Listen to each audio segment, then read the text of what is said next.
Mga master, okay lang bang? Huwag niyong skip ang mga ad sa aking mga video kung okay lang mga master. Salamat sa solid na suporta po. Yon, what's up mga masters? Nandito na naman tayo sa panibagong araw, panibagong kabanata na naman ang pagsasama-samahan natin ngayon guys.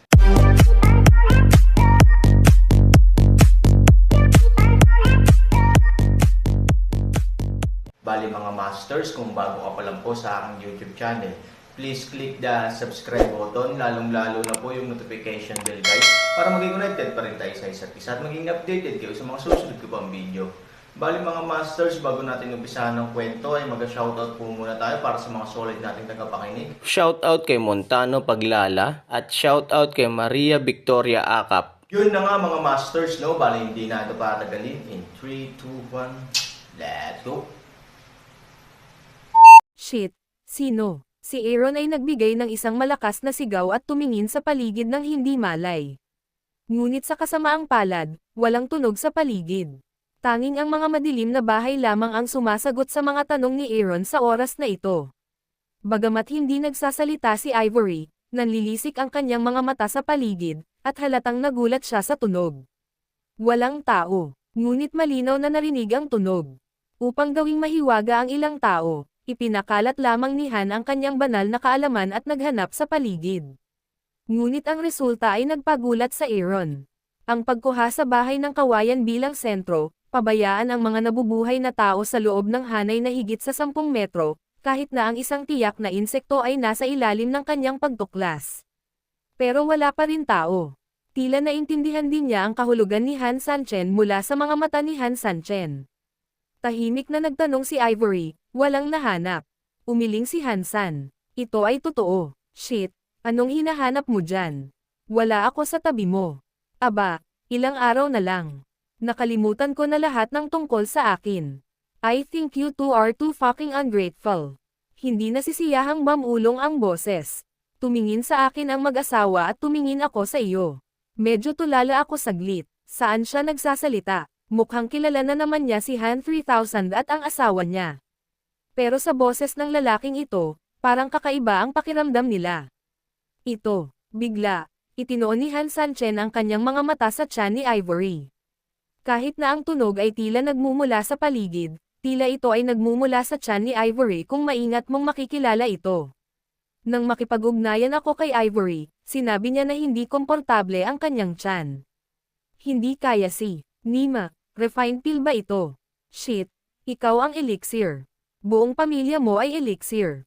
Tila diretsyong nababasa niya ang iniisip ni Han Sanchen. Sa oras na ito, hindi niya maiwasang direktang lumaban. Naramdaman ni Aaron na medyo nanlumo ang kanyang ilong. It's Lausu. Heaven is so poor. Shit, don't you think about it. Sino pa ba sa mundo ang makakagawa ng ganyan karunong at kalakas na boses gaya ko? Ikaw. Ito ay tila isang hindi mauubos na larawan, at tila labis na nabigo.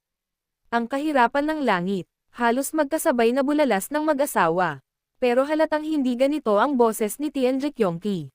Halos magkasundo ang dalawang mag-asawa sa puntong ito nang hindi gaanong nagsasalita. Saan ka nang galing? Maglakas loob na magsalita nang walang kaparerikan dito. Kaibigan natin si Tianji Kyongki. Sa tingin mo ba hindi natin alam kung ano ito ngayon? Ano ang silbi ng pagpapanggap na nandito? Tanong agad ni Han Sanchen. Tumanggo din si Ivory, kung gusto mong magpanggap bilang siya, dapat ka ring magdagdag ng kaunting kaalaman, ang tinig ng kahirapan ng langit ay hindi iyong boses. Mas mabuting maging tapat ka, kung hindi, magiging bastos ako sa iyo. Malamig na sabi ni Han 3000. Kasabay nito, naglabas siya ng isang piraso ng enerhiya sa kanyang kamay at handang kumilos anumang oras. Ouch, napaniwala ko na talaga kayong dalawa. How dare ordinary people pretend to be so arrogant. Tsaka bagamat baka ako, ngayon lang ako ganito. Ano ang bentahe ng pagpapanggap na ako? Tila hinihintay niyang sumagot ang mag-asawa. Ngunit hindi natinag ang mag-asawa. Sa halip, malamig na ngumuso si Han Sanchen at sinabing, kailangan kong itanong ito sa iyo.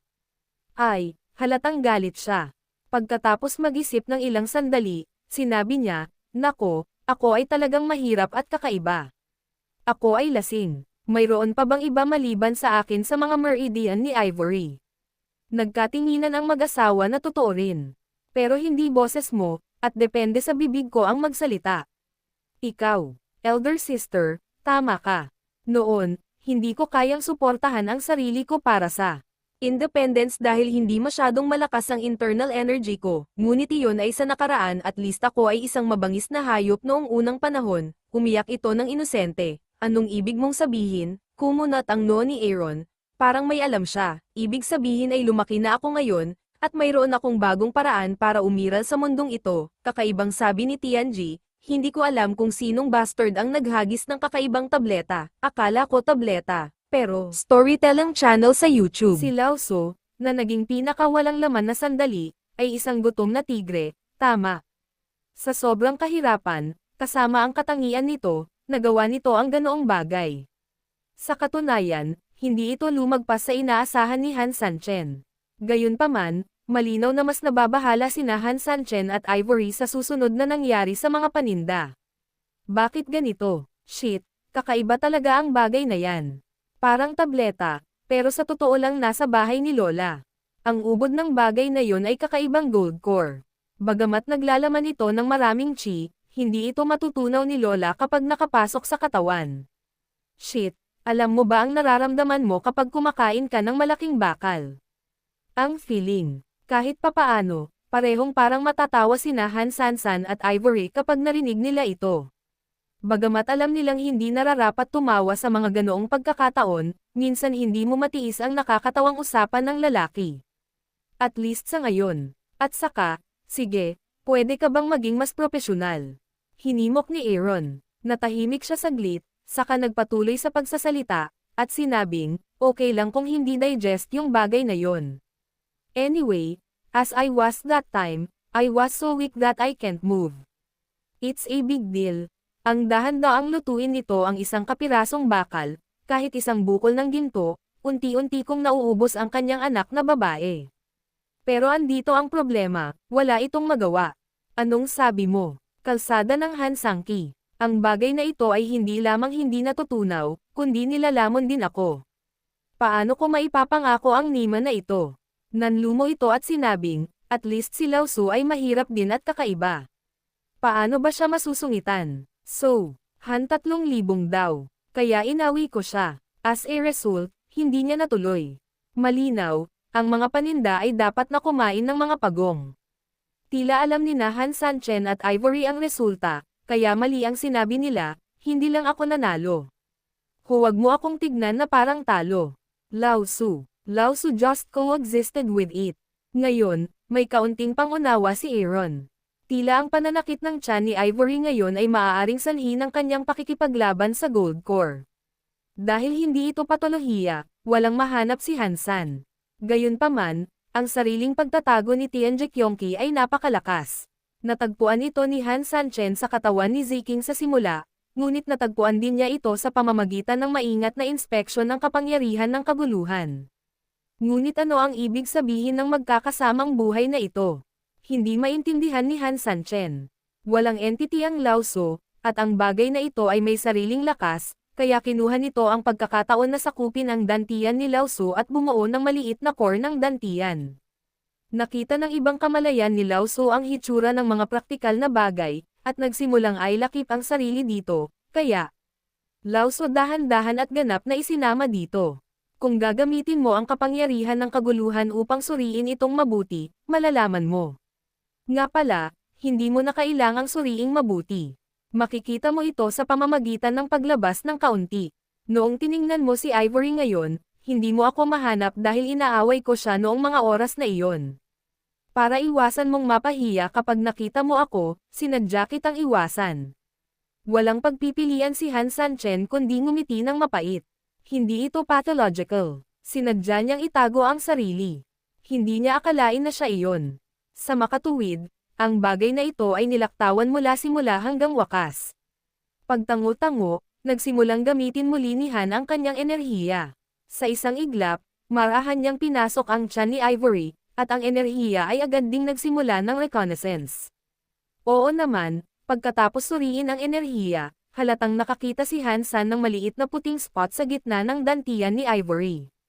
Nang sinubukan ni Han Sanchen na ganap, natakpan ng enerhiya ang puting tuldok at gusto itong makita ng malinaw. Biglang, sa oras na ito, isang aksidente ang nangyari. Ang maliit na puting tuldok ay biglang sumugod patungo sa enerhiya ng Aaron. Sa sumunod na segundo, bigla itong tumigil. Pagkatapos, ang puting ilaw dito ay nagsimulang maglaho, at unti-unting naging orihinal na hugis nito. Nang makitang malinaw ni Hansan ang hugis, natigilan siya. Nang makitang nagulat si Han Sanchen, agad na naging curious si Ivory. Nang magsasalita na sana siya, hinawakan na ni Han Sanchen ang kanyang kamay at ikinabat ito ng hininga, para makita niya ang orihinal na hugis ng lalaki. Saglit, kahit si Ivory ay hindi napigil ang mapatitig.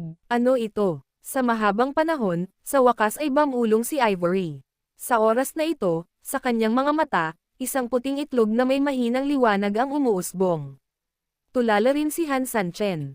Paanong naging ganito? Gayunpaman, sa lalong madaling panahon, naiintindihan ito ng Aaron.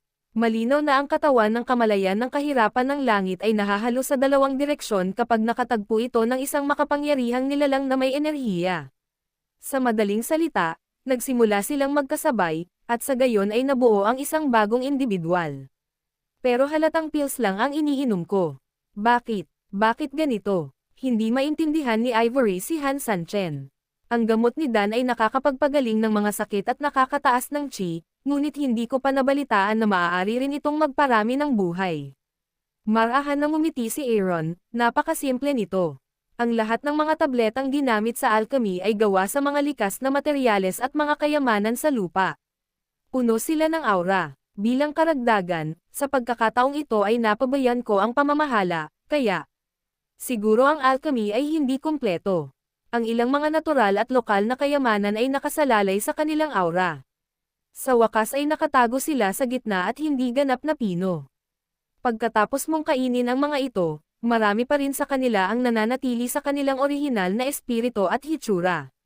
Sa madaling salita, narinig natin ang lotus root body ni Neze sa lupa. Ang lotus root na kumukuha ng aura ay nagiging katawan. Sa katunayan, ito ay katulad ng katotohanan ito. Nang marinig ang paliwanag ni Han Sanchen, naunawaan ni Ivory. Ano ang dapat nating gawin ngayon?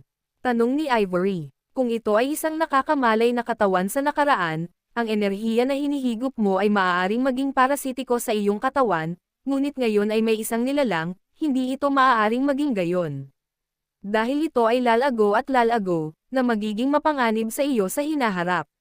Kaya, mayroon lamang isang pagpipilian.